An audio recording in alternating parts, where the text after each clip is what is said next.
Sejam bem-vindos a mais um Tronocast Podcast aqui nesse evento, nessa conferência CTPI Ressurgência 2024. Tronocast do meu lado, Ricardo Barbi. Estamos aí mais uma vez nessa estrutura maravilhosa da IP Alpha aqui em Alphaville, o CTPI oferecendo para os pastores do Brasil, mais uma vez conteúdo muito relevante, né, com tema de profundidade e influência, a gente trouxe aqui para nossa imagem. E, cara, falando de profundidade e influência, o tema hoje com a mulher aqui é forte, hein? Não é fraco não. Não é fraco. Estamos aqui na nossa frente, Andréa Vargas. Andréa, é um prazer te receber aqui, é uma honra a gente estar aqui servindo ao CTPI, servindo ao povo brasileiro também, trazendo os conteúdos como o teu aqui, né? O Deco estava falando aqui sobre o teu livro e a tua experiência, 20 anos de experiência trabalhando a área de sexualidade com quem?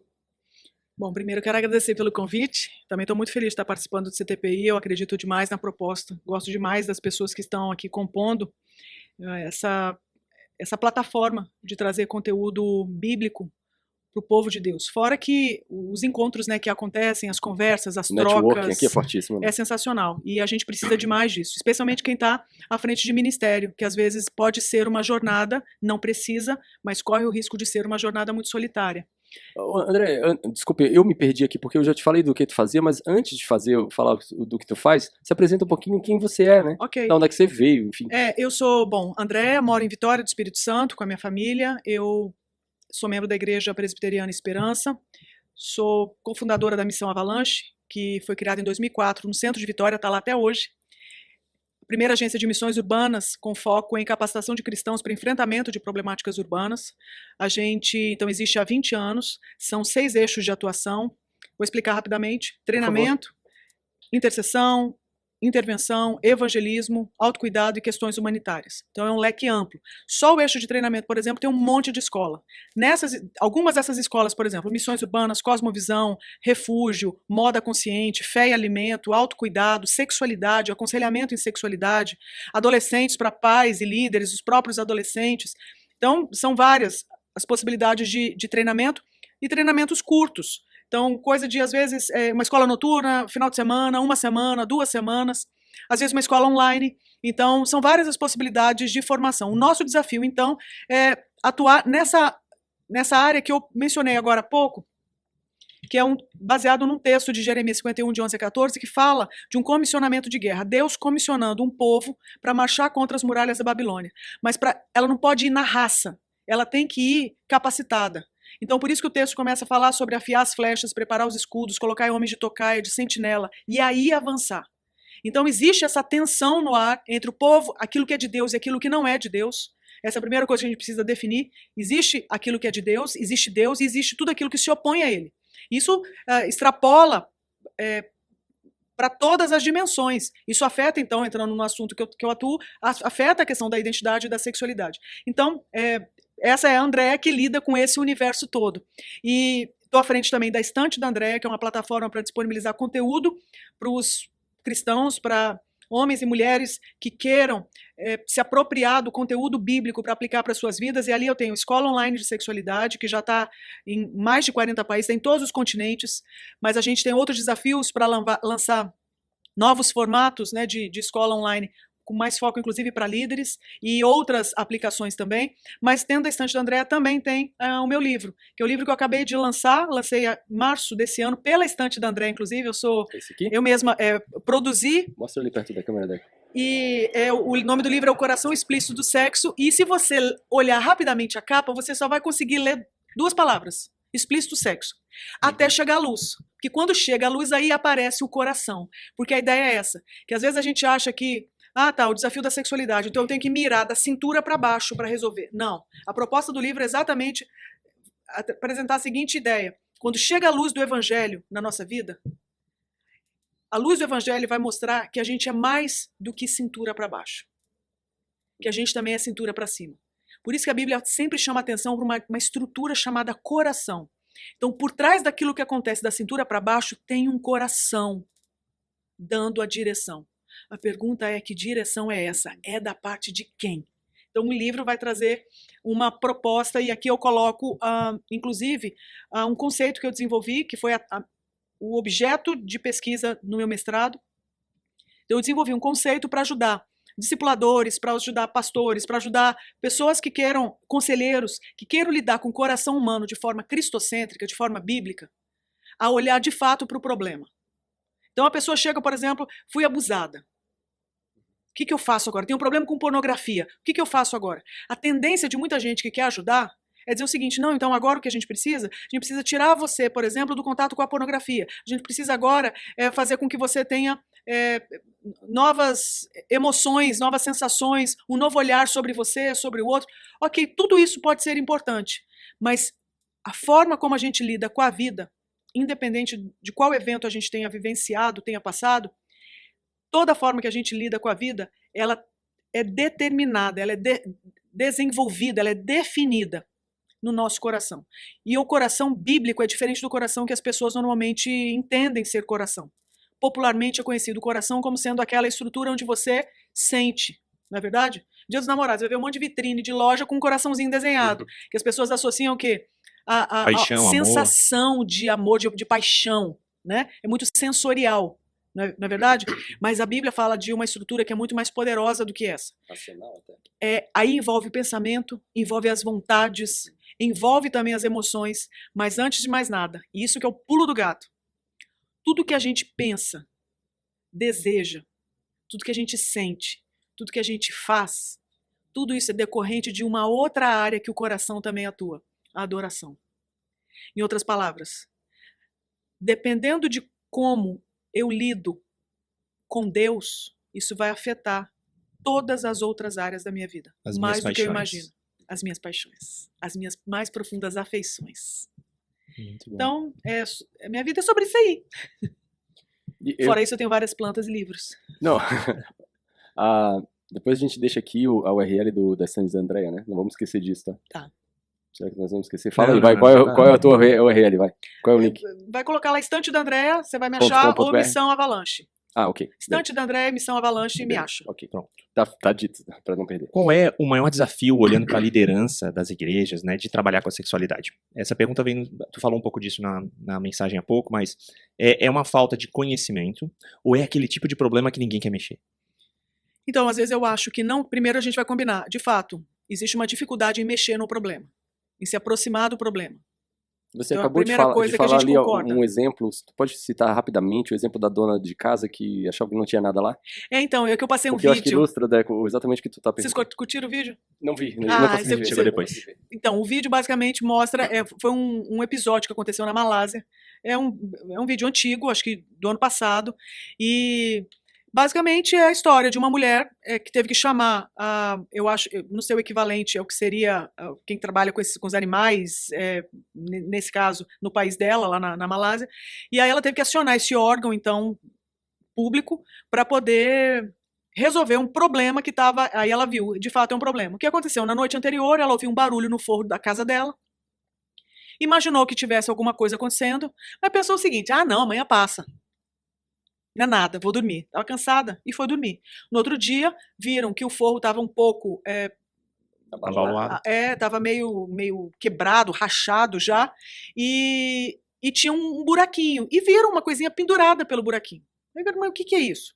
Aí viram que era um rabinho, era uma cauda. Então acharam estranho, porque o barulho só ia aumentando, o negócio ia se rompendo, chamaram então os profissionais, que teriam provavelmente maior capacitação para lidar. Resultado, quando eles chegaram com a ferramenta certa e puxaram, ali estavam basicamente aquilo que no Brasil a gente chamaria de sucuri, 2 sucuris copulando. Então aqueles animais enormes, no forro da casa, em cima da cabeça dela, dentro da casa dela, procriando. Uhum. E aí, quando eles puxam, cai tudo abaixo. Os bichos, o forro, tudo. E aquele desespero. Aí você fala, nossa, mas o que isso tem a ver com a sexualidade? O que isso tem a ver com o assunto da conferência? Vai falar de profundidade e influência. Não é verdade? E aí eu trago a seguinte provocação, que foi, na verdade, um laboratório. Nesse vídeo, quem é você quando o assunto é sexualidade? Será que a gente só vai ser aquele grupo que, assim como essa dona de casa, olhou para o mundo e falou, nossa, tá estranho isso aqui, né? Gente, como que pode estar acontecendo isso? Não, tem alguma coisa estranha no ar. Não, mas vai passar. Mas não tem nada a ver comigo. Eu vou ficar aqui no meu guetinho, vou dormir e tá tudo de boa. Tá longe de mim. E aí eu trago essa ideia de que quando houve a queda, a sexualidade de todo mundo foi afetada.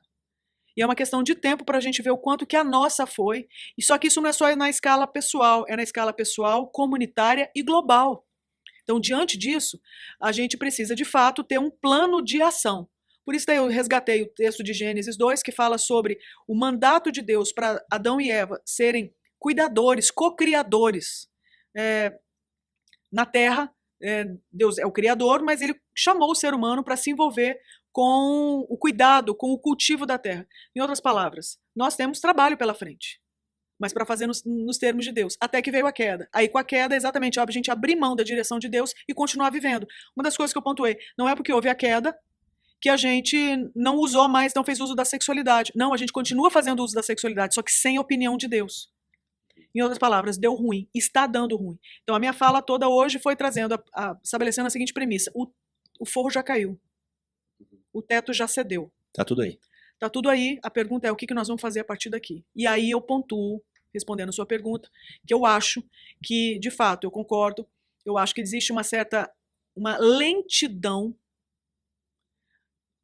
omissão, quando não, uma lentidão em se aproximar do assunto da sexualidade enquanto, agora eu vou generalizar, enquanto liderança.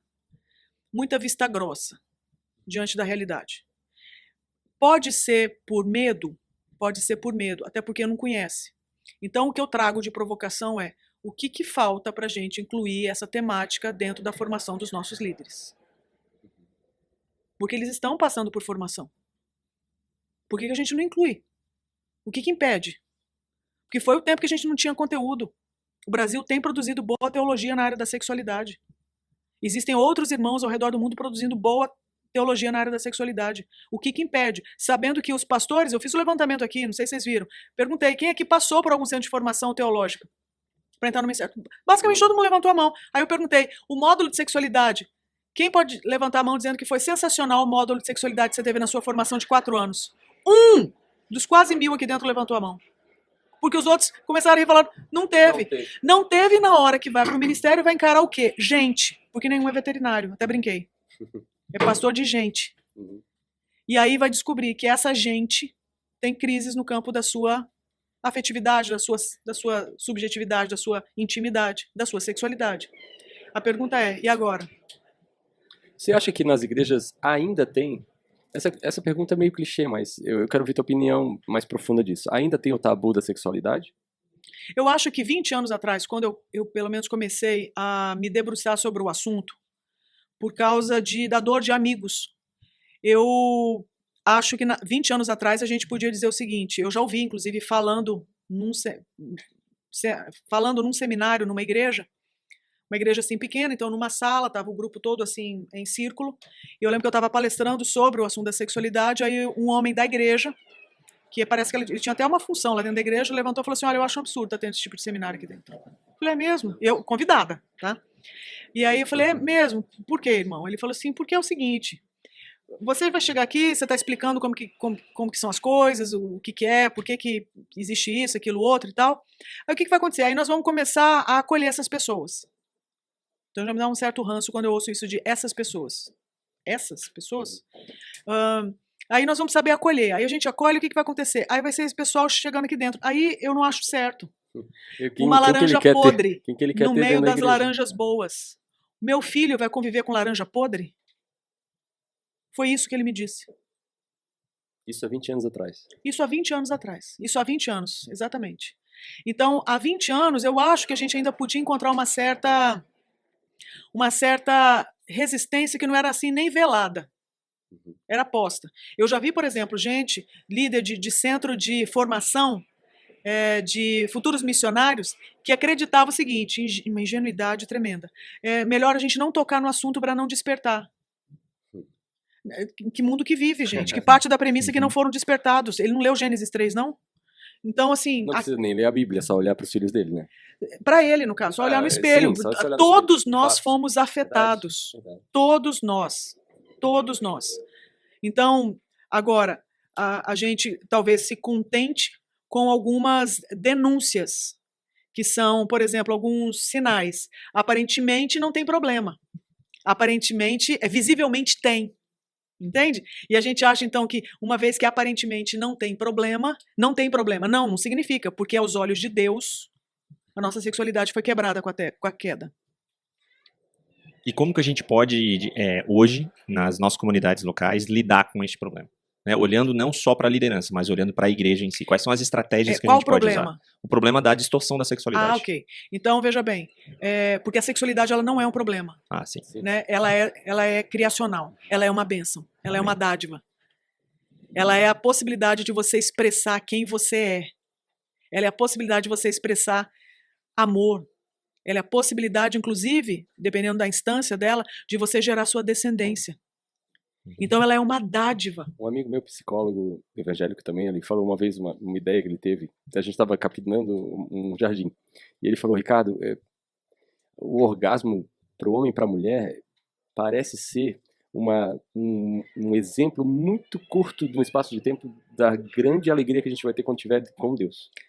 Aí eu falei, cara, faz muito sentido isso, porque né, fisicamente é a maior fonte de alegria que a gente pode ter de experimentar. Só que isso é uma parte daquilo que a gente vai ter, enfim, quando Israel descer e a gente viver com Deus. Enfim. E isso vale para tudo. Isso vale para tudo. A alegria de você, por exemplo, comer do fruto do seu trabalho. A alegria, por exemplo, de você contemplar um pôr do sol. A alegria de você... Então, existem muitas coisas que dão prazer. O sexo é uma delas. Agora, o sexo, de fato, é diferente de todas as outras. Mas todas elas são vestígios. São vestígios daquilo que está por vir. E não é só o que está por vir. Aquilo, quando o texto bíblico fala, por exemplo, vim ver de como o Senhor é bom, como o Senhor é delicioso. É delicioso, é gostoso, é prazeroso. Então não é só lá um dia a gente vai experimentar, não, aqui hoje o Senhor já prepara uma mesa para nós. Em que Ele é o alimento, em que Ele também se alimenta conosco e Ele também propõe que a gente seja o alimento. Para a gente ser também bênção na vida um do outro. Acho que eu respondi alguma coisa, eu não sei. Eu não sei, a gente conversa tudo engrena, né? Não, sobre as estratégias. Então, boa. Então, em termos de estratégia, eu acho que a gente está definindo, lembrei aqui agora, a gente está definindo que a sexualidade não é um problema. O problema é o estrago da queda nela. Um outro problema é a negação de que tenha, de fato, acontecido o estrago. Aconteceu. E não é que aconteceu na vida de uns ou outros. Não, aconteceu na vida de todos nós. Todos nós precisamos de redenção na nossa sexualidade. E só tem um Redentor, que é Cristo. Então, a primeira coisa que eu acho que a gente precisa é muito simples. É ler Bíblia. Sabe onde que está o mapa para lidar com a sexualidade? É na Bíblia. De Gênesis, Apocalipse. É na Bíblia que está o mapa de Deus para a gente interpretar a realidade. Para a gente conseguir encontrar direção verdadeira a respeito de quem nós somos e qual é o melhor jeito da gente viver. Essas são respostas da ordem de Deus. A queda foi desvirtuar a fonte de consulta. Não, você pode consultar. Você pode perguntar para você pode perguntar para o outro. Não. Só Deus dá conta de responder de fato essas perguntas. Quem sou eu e qual o sentido da minha vida? Se a gente se submeter a isso, a gente encontra o caminho que nos leva à verdade, que nos dá o Pai. A gente chega em casa. Você disse que, então, se eu tiver uma vida devocional, né, profunda, verdadeira... Profunda. Eu vou entender melhor, através de Deus, a minha própria sexualidade. Isso. E como isso afeta meu cônjuge ou as outras pessoas? E veja bem, para que isso aconteça, eu não acho que, por exemplo, eu vá conseguir...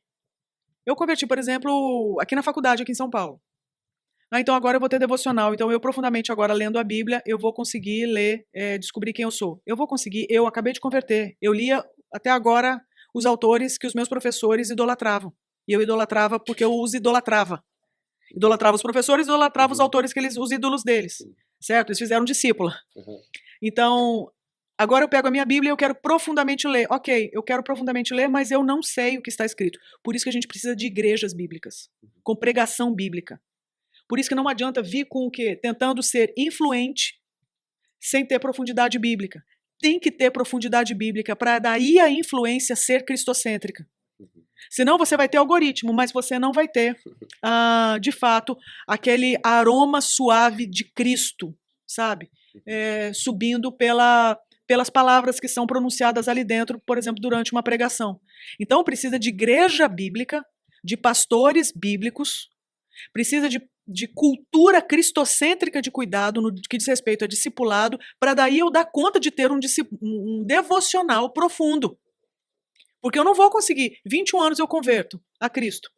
Então até agora eu li um monte de autor. Agora eu deixo esses aqui. Agora eu vou ler a Bíblia. Tá. Eu lembro, na minha cabeça, parecia que tinha uma guerra. E tinha. E ainda abre a Bíblia em, sei lá, Deuteronômio Levítico. Cara, o que esses caras estão falando aqui? O que isso tem a ver comigo hoje? Entende? Então, assim, a gente precisa demais de igreja. Demais. Uma das coisas mais lindas que eu acho que Deus criou foi a igreja. Uma das vocações mais lindas que eu acho é de alguém ser chamado a ser pastor. Porque de fato, fazer com que esse tempo de exílio seja capaz de ser superado para a glória de Deus. É a chance da gente ver vestígios do que está por vir já aqui. Entende? Eu vi esses dias num livro lá do Perspectivas, postos avançados do reino de Deus já. Então podem ser as nossas igrejas, onde aquilo que é o que Deus quer que aconteça, a gente já tem pequenos postos avançados já implantados, que é uma cultura cristocêntrica de cuidado, onde a gente pode, desnudar o coração para o outro e encontrar direção da parte de Deus através da sua palavra, através do Espírito Santo de Deus agindo. Isso é o céu na terra. Amém. Nós estamos trabalhando para isso. Glória a Deus. Ela falou postos avançados. Eu lembro um dia que o pastor Messias Anacleto Rosa, que é amigo da minha família, deu lá de Londrina? Isso. Ele foi lá em casa e num churrasco lá, ele ficou brincando com a minha filha e olhou para minha esposa, para mim e falou: olha, a gente tem alguns grupos de GD na minha casa, né? Eu com o Deco temos um de homens, e a minha esposa tem 2 de mulheres, de crianças, de teens, enfim, tem um monte lá. E ele olhou para nossa cara e falou assim: olha, isso aqui não é uma casa, é uma agência do reino. Eu falei: cara, vou mandar fazer um quadrinho, botar na minha porta, bem-vindo à agência do reino. Postos avançados, né? Nossa casa, nossa família precisa ser esse lugar de acolhimento e de discipulado. Você sabe uma figura que eu gosto de estandarte. Eu acho que, sabe aqueles filmes que a gente vê? Que daí você vê o exército chegando, leva o quê? O estandarte. Então, se o exército é muito grande, se a área for muito grande, como que você se orienta? Mira no estandarte. Então, eu acho que o povo de Deus foi chamado para ser esse povo que levanta o estandarte. Então, não é por violência, não é por manipulação, não é por opressão, não é por controle, não é por dominação, não é por cultura de império. Não, aponta o caminho que é sobremodo excelente. E aqueles que querem o caminho de Deus terão a direção. Então, a sexualidade eu acho que precisa disso. É nisso aí que a gente tem procurado atuar, de levantar um estandarte, entendendo que a referência para a sexualidade não é a gente, é o Senhor Jesus. Ninguém manja mais do assunto que ele. Não, mas... Não, é ele. É ele. E ele deixou tudo ali escrito para nós. Entende? O que a gente precisa agora é aplicar. Por isso que o texto que eu estava lendo hoje de Josué não fala para a gente ter o cuidado em examinar a lei. É o cuidado em fazer o que está escrito na lei. Então, porque saber, a gente já sabe muito. Na verdade, nem sabe. Mas a gente já sabe alguma coisinha. Mas isso não é suficiente. Até se tem. Nicodemo sabia muito.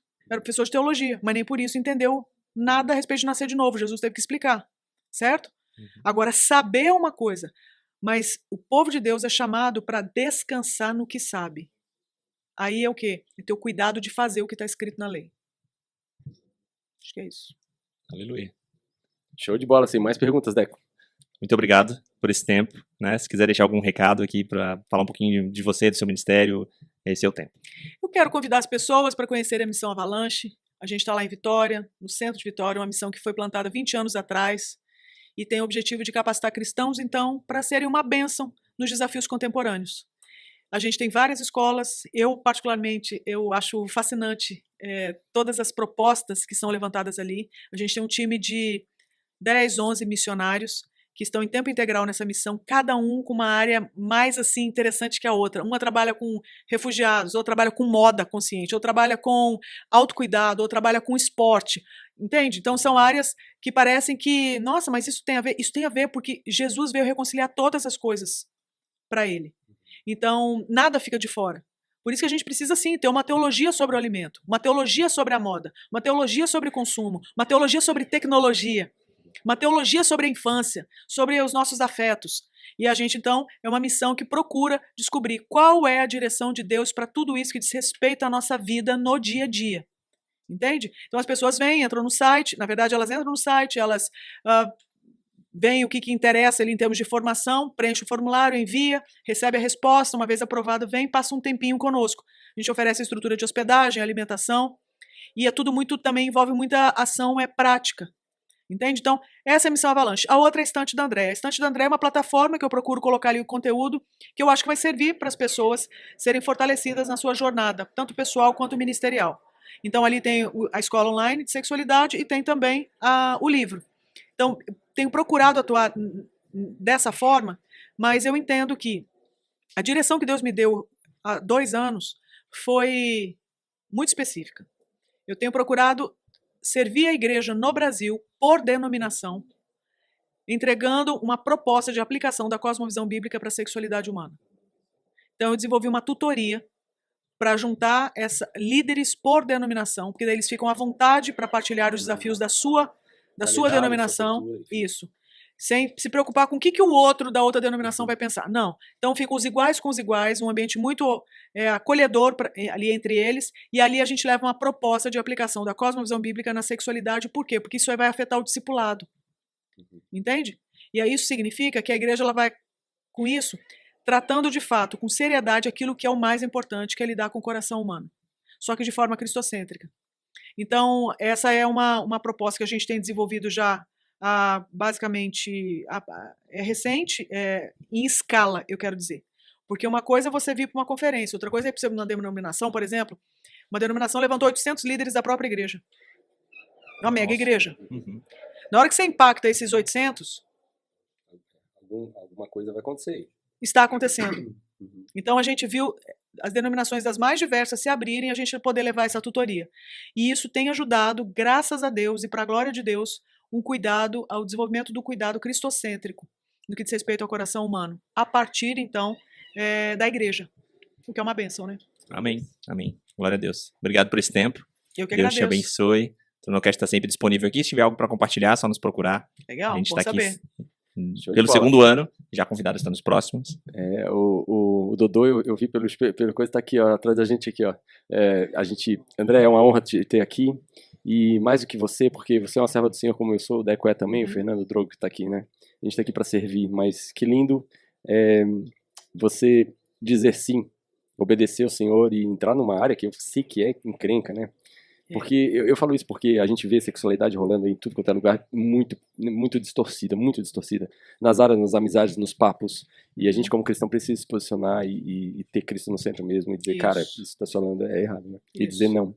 Enfim, parabéns pelo trabalho, Deus te unja, Deus te inspire. Amém. E que a missão aí cresça. Amém. Me veio uma referência agora, você falou de se preparar, o que você faz é isso, né? Dá munição, dá instrumento, para as pessoas possam se preparar para a área da sexualidade. Amém. Isso aí. E vamos lá, vamos pelotão com o estandarte na mão avançar, né? Amém. Preparados. Legal. Valeu, Obrigado, gente. valeu, gente. Beijão para vocês. Tchau, tchau.